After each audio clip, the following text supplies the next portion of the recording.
तो आज हम दोनों बबली और मैं एक गेम खेलने जा रहे हैं जिसका नाम है बूझो तो जाने। तो इस गेम को खेलने के लिए हमने एक संख्या रेखा ली है जो कि 0 से 200 के बीच है। और इसमें मैं एक मन में संख्या सोचूंगी और उसका निशान इस संख्या रेखा में कहीं पे भी लगा दूंगी। तो दूसरे खिलाड़ी को आंकलन करके बूझना है कि मैंने कौन सी संख्या सोची थी।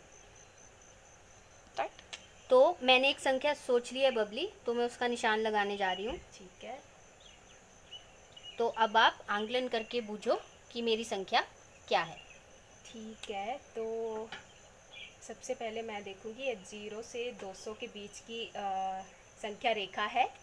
तो मुझे पता है कि यहाँ पे इस रेखा में 100 कहाँ पे होगा, 100 सबसे बीच में होगा कहीं।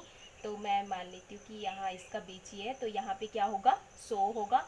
और 100 के बीच का यहाँ से यहाँ तक के बीच का 50 मैं देखूंगी 50 कहाँ होगा, तो 50 जो होगा इसके बीच में होगा।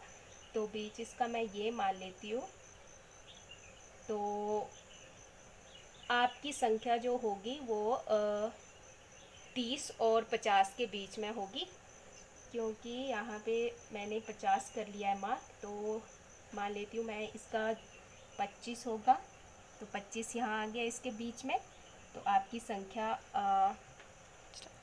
तो मुझे लगता है कि आपकी संख्या जो होगी वो 30 होगी। तो यहाँ ये संख्या होगी आपकी 30। तो अब मैं एक संख्या सोचती हूँ और आपको वो पूछनी है कि मैंने कौन सी संख्या सोची है।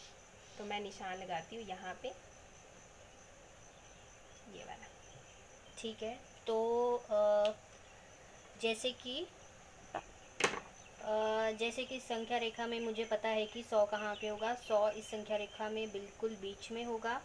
तो 100 यहाँ पे है, तो 100 से 200 के बीच 150 यहाँ पे होगा।